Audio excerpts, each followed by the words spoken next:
So, quick introduction. Ben's doing all the work. I'm just basically here, just filling in the gaps. I'm Harper Matu. I sort of head up the practice at Myriad Consulting, working with Ben. I've been in the industry for a few years. Some names on this list I recognise. So, I live in the Midlands. Two teenage kids who are doing my head in right now. One's just turned 18, which is fun. So that's a bit about me. Next slide, Ben. So we're going to do P&Ds in practice, which is what Ben's going to talk about, and we'll do a questions and sort of roundup. As we go through today, if there are questions, please put in the chat, and if I can answer questions, I will do. If not, I'll hold the questions and get Ben to answer them at the end.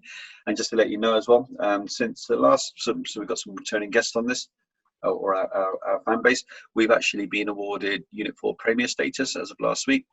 That's awarded to, we're the only partner that's got it actually. That's awarded to partners who have had more than 15 successful Intel reviews. We've got 4 case studies on the go with various clients, and we've got over 15 certified consultants. So yeah, it's not just given out, we've had to earn our badge, which I think we're all very proud of. So I'll hand over to Ben and he'll do the talking. Good afternoon, everybody. Welcome to this one. This is something completely different to what we've been doing in the previous 3 or 4. I just thought it would be good to do one of these on P's and D's to see if I could impart some knowledge about P's and D's within an hour, and try to make it as entertaining as possible, because it's about payroll and I do love a challenge. So here we go. And also P's and D's, this is one of my favorite things in the whole solution. I just like the whole way it works. So anyway, for those of you who don't know me, my name is Ben. Talking to you from just outside of Chippenham here, and I play the old guitar. That there is actually a picture of Kurt Cobain's guitar. I haven't got that one, but I got one very similar to that. I've got a couple of dogs. This one's called Darcy, and this is a new arrival who's 13 weeks old today, actually. And he's called Dennis.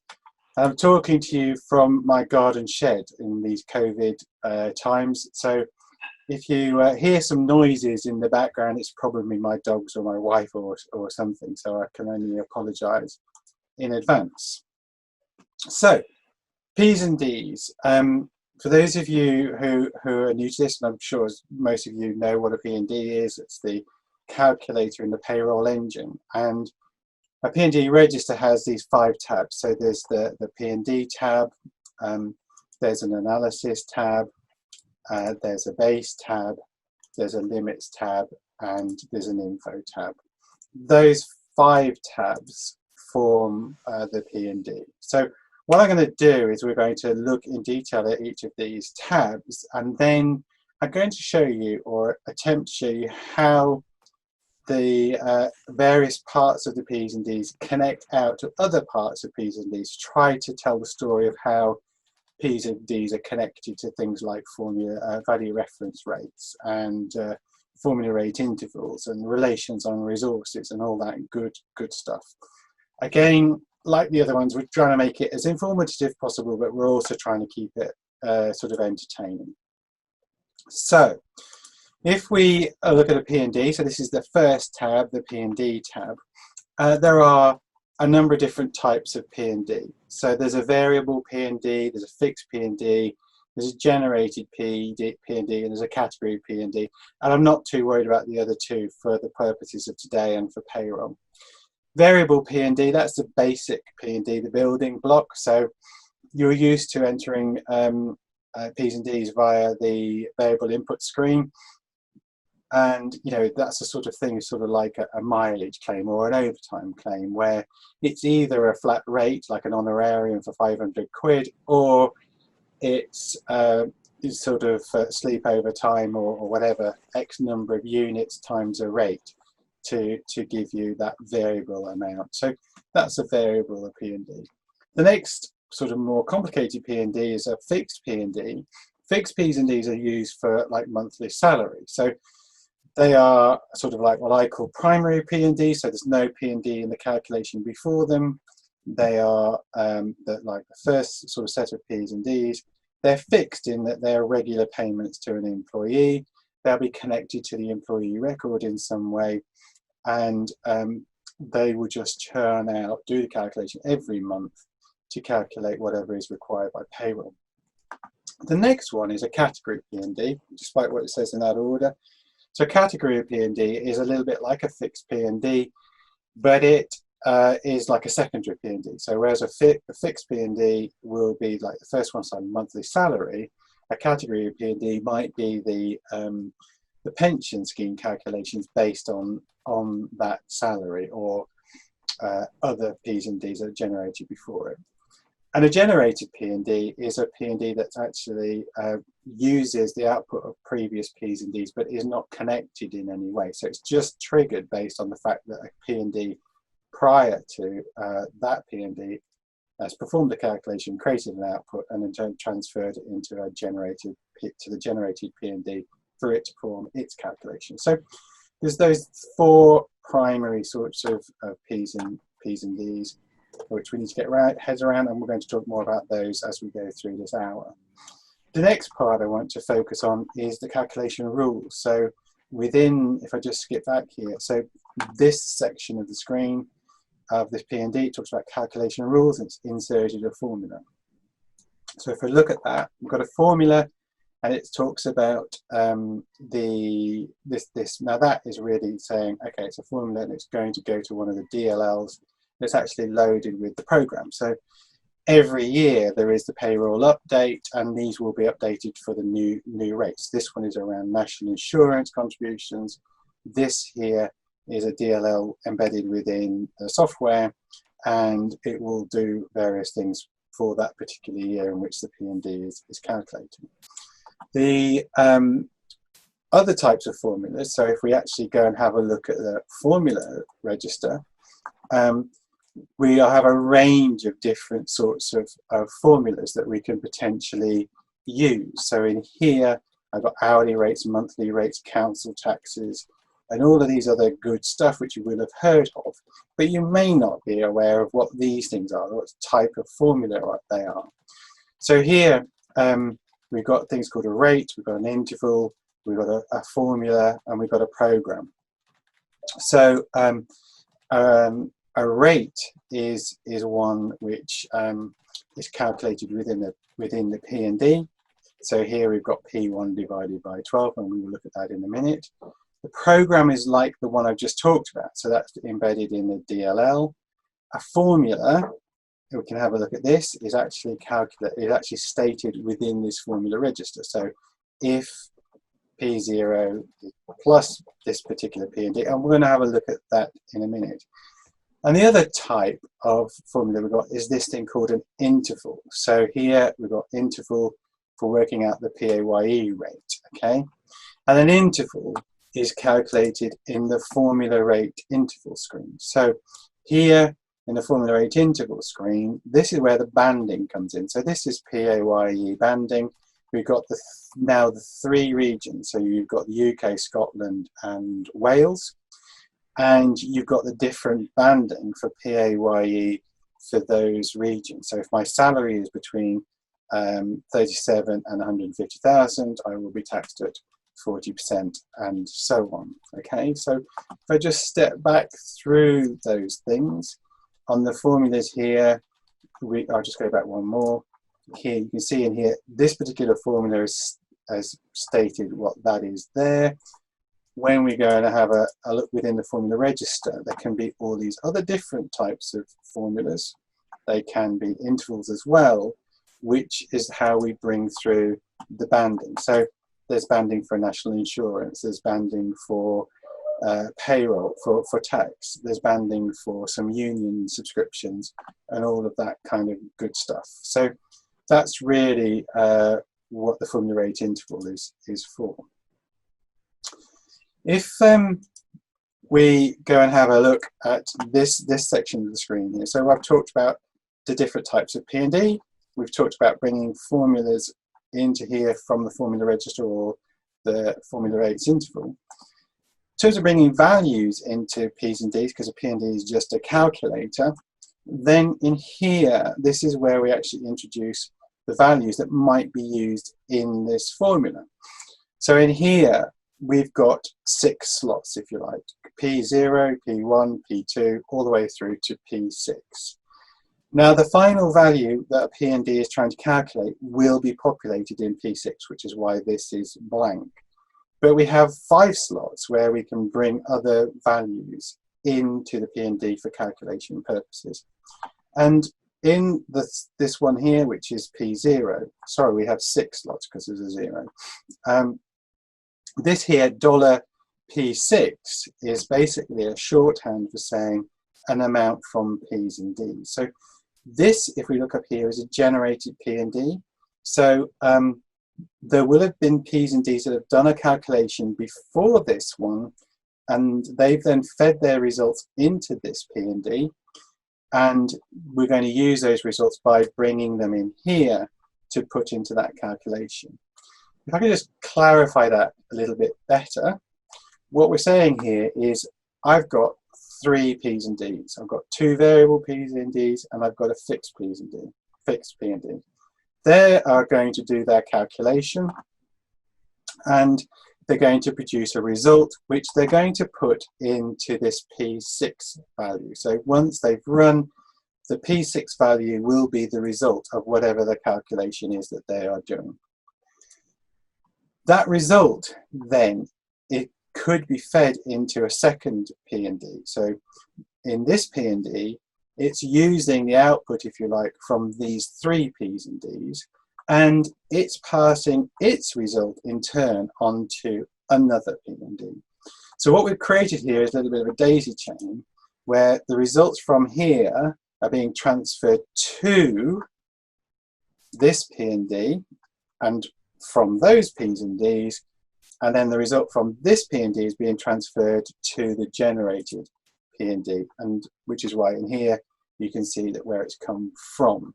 So we've created this daisy chain of P's and D's. So these would do their calculations first, pass the result to this one, it would do its calculation, and then it would pass its result to that one, that would do its calculation, and then there may be more. So within the processing of these P's and D's, there is therefore a logical hierarchy in which P's and D's are done first and which P's and D's are done second, and that third and fourth and fifth. And that's a little bit beyond what we have time to talk about today. How does that manifest itself within a P&D? In the base tab here, basically you've got where the results are transferred from and where they're going to be transferred to. So this P&D, which is employees NIC, is going to use data from NIable gross and any supplementary payments to calculate the employees NIC, which makes sense. So it's taking the results from those P's and D's and doing something with them to calculate a result. So that's what the base tab does. And then on the first screen, you see here where it says $P6 there, it's basically saying sum all the P6 values for all of the P's and D's in this from column, and then that's the result that's going to be used into this for this P&D. So basically this P&D is just adding the P6 values for all of those P's and D's once they finish their calculation, and that's how this works. I should have actually gone back in there and full circle to show you the $P6 in the calculation, but I hope you get the idea. Another way of bringing values in here rather than through the base is to use value references. So here I got a value reference of C100 coming through. So a value reference is essentially a value which could be a rate or a balance and an associated rate. So we're going to bring through an annual salary into here, and in this formula here it's saying take that P0 value, which is here, P0, and divide it by 12. So we're bringing through a monthly salary, we're dividing it by 12, and that's going to be the result for this P&D for each employee within the payroll. So that's bringing in value references. So the value references, here's an example. So we might have annual salary, monthly salary, daily rates, and we've got loads of other things that we can bring into the P&D. And like I said, those value references will be attached to a particular rate. Here we're using pay scales, so all of it's like pay steps to find the rate. So if the employee is connected to this pay step here, DIR3, then their salary will be £60,000. So what the system is doing with that P&D, it's going to look at the resource, it's going to look at their pay step, it's going to look at this value reference rate for their C100, bring in 60,000, and then divide it by 12 as per the formula in the P&D to get the monthly amount. But that's how we're bringing in the values through value references. So here's some different examples of formulas. So here in this left-hand one, you've got quite a simple formula, which basically is P0, which, as we can see, is the amount from the P's and D's. Remember, this is the amount that's been transferred in from the P's and D's, and it's multiplied by the employer's contribution rate for the LGPS pension scheme divided by 100. So that's going to calculate the employer's contribution to someone's LGPS pension scheme. Okay. This middle one here is rather more complicated, and this is a really good example. This is one of the sort of standard setups. This is for an AEO deduction. And what you've got here is a rate coming, sorry, my mouse is a bit sensitive, a rate coming through from the P's and D's. We'll look at that, it's a $P60, so we're bringing all of those values through, relevant values into the P&D. But then we're also then using these different value references for different purposes within the system. Okay, so that's quite a complicated setup, but it's just really using these things for different purposes within that calculation. Over on the right-hand side here, this is more of a variable P&D configuration whereby somebody can put a number in here. So if you imagine like a mileage claim, they put the number of miles in, and then this is the rate. In this case, this is I can't remember what that was actually, but it's some sort of food parcel or something. So you get the number of those times this rate gives you the amount that you're going to get paid. So there's some different examples of sort of formulas and how are they constructed. You will also see things like this. So if we can see at the bottom of the screen there, you can see formulas that basically actually call other P's and D's within the calculation itself. So in here it says we're going to use the P&D 3060, whatever that is, and then we're going to subtract it from, subtract the values from 3070 from 3060. That's what that in essence is saying. What the T6 and P is saying is we're going to actually specifically use the values in this particular transaction, and we're going to use the position 6 values, which is these values here, and we're going to use the values as they apply to the resource's position rather than resource themselves. So it's as it applies to the resource's position. So it's basically going to look at the resource's, sorry about that, position, and it's going to look for, in this transaction, the P6 values and basically take the 3070 values from the 3060 values to derive the value. And that's really what, when you see those things, anything in brackets with a P and D in front, that's what that means. So it just says, it's basically saying use this particular P and D. T is for this transaction. It might say P for this period. You'll have a value in there from 0 to 6. So if it's 0, it means use the P0 value. If it's 1, it's using the P1 factor, and so on. And then in here, this is the aggregation. So you might see R for resource or P for position, and that's what you have got there. So if we have a look now at actually how things are posted through to the general ledger. This is the second tab within a P&D, and here you can see things. Now, those of you who are familiar with the finance module will look at that and go, that there is awfully similar to an account rule, and you're quite right. So what this is actually doing is we are linking this particular P&D to an account in the general ledger here, which is gross salaries. When I have a look at gross salaries is linked to an account rule for employees, and cost center is mandatory, okay, and resource is optional, and whatever the setup is. And really, this needs to reflect what is happening in the account rule. There's a few little complexities, like if we are running this and I've got 4,000 members of staff on my payroll, I'm not going to be manually assigning the correct cost center to each transaction as it goes through. It has to be automated. So there are some options on here which basically say that for cost center you're going to get it from the resource relation or from the position relation. So that's how that's done. So it's automated. That might, when you're in the setup mode, have a bearing on what you can actually collect here for the account rule, because clearly you can only really post stuff for payroll that you can automatically obtain from the resource record, or you can default in. So you just need to be mindful of that when you are building the solution.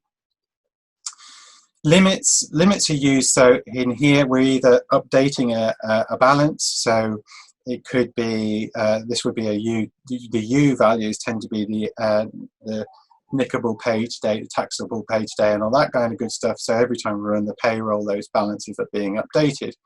The other way that limits are used are for things like relocation allowances. So a resource might have a relocation allowance of X number of thousands of pounds, and we can carry on making payments against that relocation allowance until the limit is reached, and then it'll be stopped, or the payroll person will be alerted, and we can make a decision whether we want to carry on or not.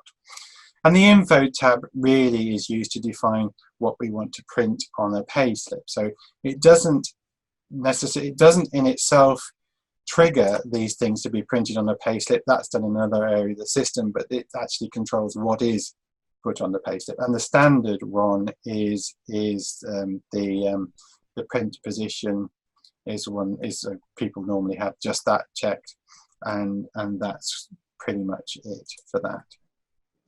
Okay, connection. So if I've got a fixed P&D, like my monthly pay, okay, I said right at the top that fixed P's and D's and category P's and D's have a connection. And the connection is found at the bottom of the screen. It's this button here, and it's helpfully called connection. And when you open that, you get a screen that describes what the connection is. Now, hopefully, everybody gets some sort of monthly pay. So this is why this is generally connected, if you like. So it's something that's connected to everybody. So the attribute that's used there is general. Everybody will hopefully get some sort of monthly pay. If we want to look at other connections, so previously we looked at pension schemes. So in here, I've got a connection here. So this would be my pension P&D. This is the connection screen. And basically this is saying where the pension scheme, so the attribute pension has these values, then it will trigger this P&D. This attribute there has to be either a relation on the resource or a relation on the position. And if there is a value in that attribute, in that relation, then that resource will be included in the in this case, the pension scheme. So here I've got personnel, I've got relations, and I've got a position folder. Here's that pench relation, there's the value, and I'll be in that pension scheme from that date to that date, and that will be sufficient to trigger the P&D to calculate my deductions for me. Another one, so here, this one is the GMB union subscription. So here, for my GMB union subscriptions, I have to have a relation on the resource record for GMB union. And if I have got that, so here, the system will then take those deductions as long as these date periods are active. Okay, so it will just keep taking those deductions, and it's controlled by these dates, and that will just keep going. We're trying to keep these short and sweet. Has anybody got any questions before I go in to look at anything live? Anybody got any questions? So no questions have come through in the chat box, but if anybody wants to open up the floor or take yourselves off mute and ask away.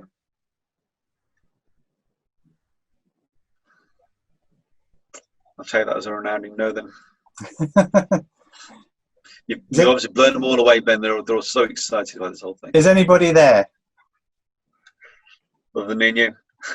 Yes, I'm here. Wes is here. I'm here too. Any questions at all? I think for me, it's it's an area we've probably been there, done that, and learned the hard way. I think so. It's probably good for some of my team to see, but not necessarily myself. So I don't know whether you and Mark have any comments on it. We will be, of course, like everything else. All these videos will be available via our website and to YouTube as well. So, Wes, if you want to share it off with your colleagues, by all means do that. Yeah, so I've got Mark and Ian on this session as we speak, I believe. Right. So, okay. So it'd be probably some use to them. So okay. There's just a couple of other things I just wanted to talk about. He says taking his life in his hands. In the P&D register, sorry, in the P&D register, I'm obviously using the web because I'm trying to be on message for Unit 4. I recognise the fact that most of you are using payroll in the desktop, but if you click the field help in the desktop, you get the same sort of help here for the P's and D's. What I was talking about for when those formulas that we're using, this kind of syntax here, if I do the example, this one here, so P and D here, this is what Unit 4 calls P&D historical data function, and there is quite a helpful note here in the help files which explains really what is happening, and it says what the horizons are. So the example I had, I think we had T, which was this process, or period, which was this period, but there are other ones that are there. And then it corresponds to the field numbers, so 0 to 6, those are the amounts I was talking about. And then you've got these things for R, which is resource, and P for the post, and S is for social security. So if you've got multiple records and you want to use social security, then you could do that. And it's quite a good note in there about that. And if you're not really building the formulas, but you wanted to try to understand what they mean, then that's a useful place to look. The other thing I wanted to show you is in the P&D register. I need to go payroll. It's not showing me there. Payroll. Where's my payments and deductions? The other thing I wanted to show you is working with formula here. So constructing formula. This is quite, again, a good note for how to deal with formulas, how to build formulas. So in here it's got the notes about the P0 to the P6. It's got something in here about the R function, which is a bit advanced, but if you do have a formula that's got it in there, that will explain that. And then the other thing that it has in here is these. So you will have P's and D's that you will have the V values in. So these are like shortcuts. So V0 is a current pay in the period. V1 is current period number. So you might see things like V3 minus V1 or V3 minus V2 in the formulas. So if you remember, and you want to sort of remember what it is, in the help file here, there is this thing working with formulas. So there's two things there, the P&D with historical data and the working with formulas. Those are really kind of key.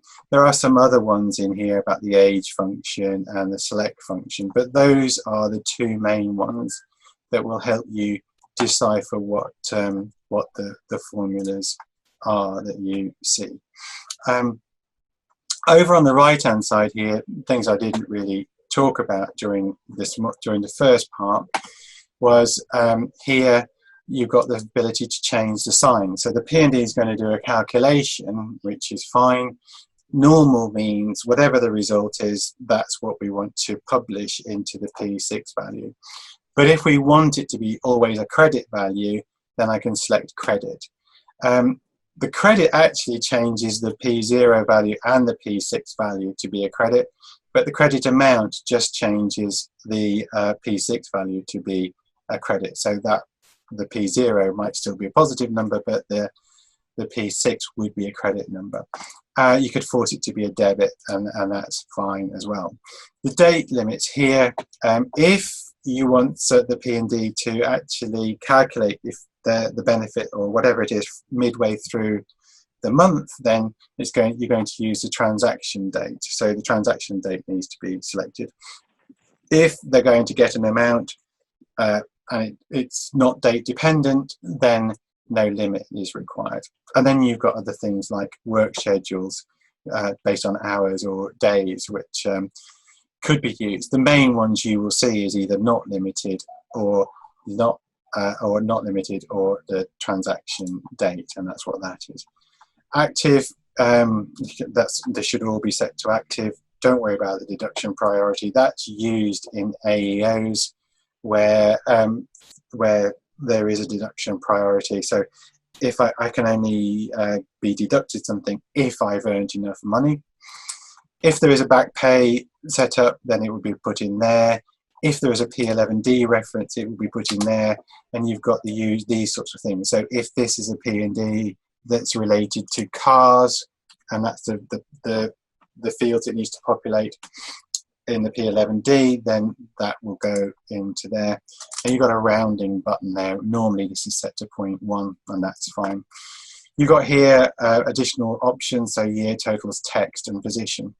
Text is quite a good one, because in the scenario where there is a daisy chain, if you imagine my primary P's and D's where I had those two variable P's and D's and a fixed P and D, if I wanted to retain the name of the secondary P and D, then I'd have to have the text switched on. I basically switch that on all the time to retain the name of the P and D. So what I'm talking about is that doesn't suddenly get changed to be something that the calculation is based on. It will always stay to be text.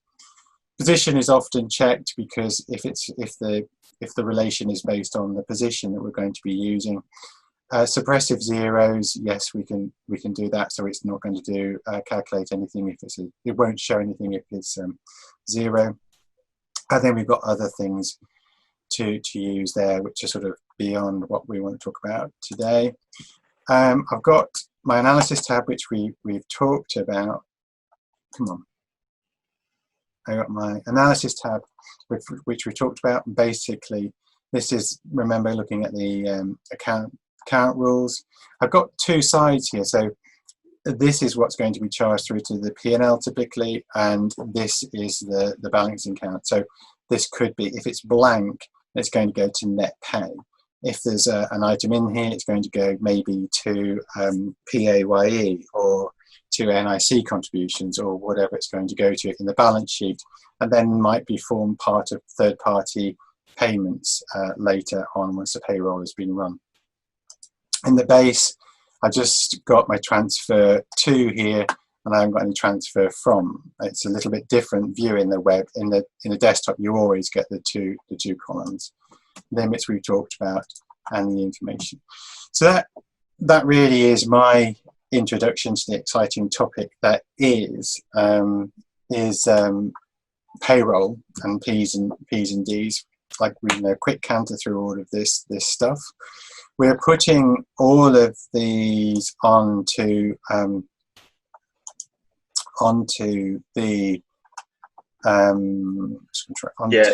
they'll be on the website, and via the website you can get them onto YouTube. So yeah, look through the website to YouTube. I think it might be easier rather than trying to find one. Here is the link to YouTube. And so if we click on that, all the things we've been doing are on our YouTube channel. So you can have a look at those and catch up, and they're going to stay there for refreshers, so you can see. Oh, Harper started talking, so we'll quickly turn that off. If I come back to my PowerPoint here, come on, here. We are creating a new training page on the Myriad website, and it's going to be live soon with all sorts of good things on there. We're working on upcoming courses. We're bringing in ideas for future webinars and everything else that we said we would do. So that's all taking shape really nicely.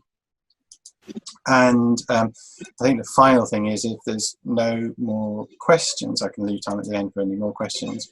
We're going to be running how to build seminars in September. So we're going to go pick on a topic, I don't know, how to build workspaces, how to build dynamic forms, how to build a new client, how to build absence, whatever. We're going to be running a range of those in this type of format, this sort of hour, sort of quick canter through, and we'll give ourselves an hour. We allow plenty of time for questions, and we try to be as informative and as interesting as possible. So has anybody else got any other questions at all? They're stunned into silence. So I put a link in the chat box for feedback. So there's a question in there, so please, if you don't mind, fill that in. Again, like anything you go on, sort of the questions do get read, reviewed. So if you found it great, please let us know. If you didn't find it great, score us appropriately and tell us why, so we can improve for next time.